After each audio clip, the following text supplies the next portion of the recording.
Karakter Eki itu seperti apa sih? Kalau ini dari kejadian dulu ya, dari awal kejadian. Awal kenal. Oh, awal kenal. Kalau awal kenal itu sebenarnya saya tuh udah lama. Jadi ada kan papa juga di anggota 0620 dan kenal sama Pak Rudiana gitu. Jadi si Pak Rudiana itu bawa apa namanya anaknya, terus papa saya bawa saya tuh kenalan gitu. Terus habis dari situ udah nggak ketemu lagi. Ketemu laginya itu sekitar kapan ya? Sebelum tiga bulan sebelum kejadian lah, bulan Juni. Tepatnya bulan Junian kayak kalau nggak salah sih ya, pokoknya segitu. Di situ saya ketemu ini apa tuh namanya? Eki lagi di situ di pas-pasan lah. Ketemu kayak saya lagi duduk di kos-kosan gitu. Habis duduk di kosan terus saya nanya, iya ada di sini ya, pokoknya ya basa-basi lah gitulah di kosan. Nah setelah itu ketemu laginya pas tanggal 27 Agustus. Habis dari 27 Agustus itu BBM-an nanyain ada di mana, apa mau ngajak nongkrong, mau apa ngajak nginep si Ekinya. Nah begitu jam berapa, jam asaran itu si Eki BM saya bilang ada di mana itu posisi. Saya bilang ada di Sidang, ada di Islamic Center. Habis di Islamic Center dia nyamperin saya dulu di situ. Nah saya jemput dia di depan SMK Islamic Center. Terus saya ajak nongkrong ke Warbe itu. Habis ngajak nongkrong ke Warbe, dia ya biasalah basa-basi lah. Di situ juga kan ada rekan-rekan saya juga, ada teman-teman saya juga. Nah di situ basa-basi terus dia ngomong ke saya, anterin ini apa, benerin motor saya cari baut soalnya knalpotnya goyang ya. Terus habis itu saya nyuruh teman saya, soalnya kan saya nggak tahu persis di situ bengkel di mana. Jadi si teman saya ini saya suruh untuk sama si almarhum YS itu ya. si YS ini. Nah si almarhum ini untuk cari baut. Kata si YS ngomong ke saya itu sebelum cari baut dia ke ini dulu apa tuh namanya, area Kiban, beli apa tuh namanya obat-obatan terlarang di situ, Jenit. Nama obat-obatannya. Habis dari situ kata si YS juga sempat ketemu sama cewek itu, katanya Vina gitu. Habis setelah itu dia baru pulang cari bengkel untuk nyari baut. Habis selesainya nyari baut itu datang ke Warbe. Habis Warbe di situ yang ngobrol nggak terlalu lama, soalnya di situ udah hampir jam 5-an lah, udah jam setengah 5, jam 5. Nah di situ udah pada apa namanya, habis dari situ udah datangnya si YS sama si almarhum itu bubar. Habis bubar si YS sama si AN ini ke rumahnya, saya sama si almarhum Eki ke rumah saya untuk makan, terus mandi di situ di rumah saya. Setelahnya habis maghrib, setelah habis ajan maghrib selesai 10 menitan itu saya sama almarhum ini berangkat keluar ke area Kiban, di daerah area Kiban lagi untuk beli obat-obatan terlarang lagi itu ya, Jenit lagi. Nah itu di situ saya tuh dikasih 2 biji. Nah, setahu saya kayak gitu. Terus abis dari situ nggak lama, sekitar ya 15 menit apalah, langsung ke rumahnya Widi untuk menjemput Vina. Itu dari area Kiban itu langsung menjemput ke sana.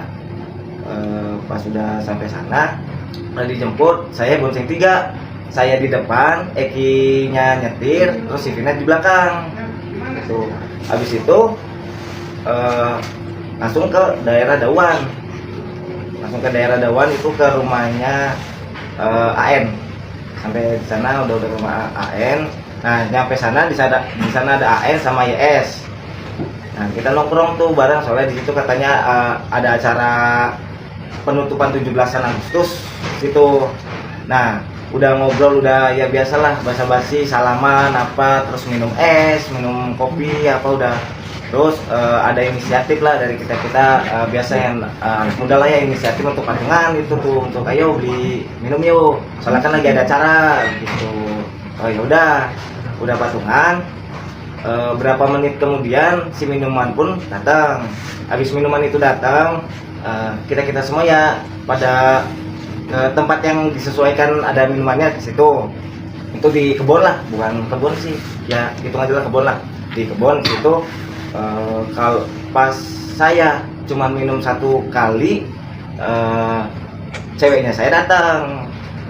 Kata cewek saya marah-marah, ya ada ribut sama cewek saya. Kalau saya itu nggak boleh minum, udah ribut gitu. Si ceweknya saya ini mau minta dianterin pulang. Nah, udah habis dianterin pulang, itu posisi di situ ada almarhum Eki sama Vina di situ, sama YS sama AN di situ. Nah, begitu saya pulang itu sekitar jam berapa ya, jam 9-an lah, jam 9 setengah 10 lah. Nah, saya pulang. Nah, menurut si YS sama AN itu si Eki juga di situ nggak terlalu lama juga keluar juga begitu, tapi nggak tahu mau kemananya. Si Eki itu cuma ngomong ke AN itu mau pulang dulu ke rumah, nggak tahu rumah mana, nggak tahu rumahnya si Vina, nggak tahu rumahnya si Eki. Pokoknya ngomongnya mau minta uang, soalnya uangnya habis lah, apa nggak tahu, minta uang terus katanya nanti mau balik lagi begitu.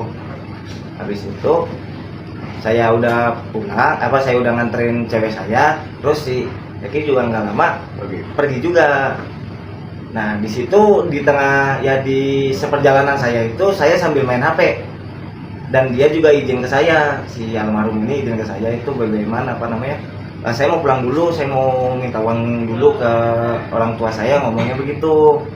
Di arah katanya sih kalau ke saya ke arah Majalengka, kalau ke saya ke arah Majalengka. Nah, sesampainya saya nganterin mantannya saya itu, saya masih tetap BBM-an di situ tuh. Bukan BBM-an, cuman saya tuh ngeping 3 kali lah. Ini apa sih ya, dulu mapping 3 kali. Tahu-taunya di jam sekitaran berapa itu, jam 10-an, 10 berapa lah begitu. Ini udah checklist satu, kayak pesan nggak terkirim lah gitu. Pas sudah sampai situ, saya pulang nih ke rumah. Saya juga pulang ke rumah untuk ambil uang juga. Saya nyampe pulang ke rumah ngambil uang. Saya masih sampai situ belum langsung berangkat lagi, soalnya kan saya mau balikin motor si YS kan ada di saya, motor YS nih ada di saya. Saya di situ duduk dulu, istirahat lah istilahnya, duduk biasa. Terus saya lihat BBM, tahu-taunya di recent update itu ternyata udah banyak yang bilang bikin status RIP Eki RDN. Nah, saya tanya kan, habis sampai saya tanya, ini bener nggak? Iya bener, coba saya lihat fotonya. Bener, tentu dikirim fotonya ya baju hitam, terus apa tuh namanya ya pokoknya itulah. Habis itu saya kan coba buat mastiin nih bener apa enggak, kan penasaran juga, soalnya kan bersama saya. Nah, saya ke rumah sakit Gunung Jati. Sesampainya di rumah sakit Gunung Jati, saya nggak masuk ke rumah sakit dan nggak ngeliat itu almarhum Eki sama almarhum Vina, cuman sampai depan parkiran. Di situ ada gerombolan anak-anak gengnya itu, bahasanya nggak enak di hati saya. Jadi bahasanya tuh gini, ini almarhum ini sama siapa tadi malamnya sebelum ini.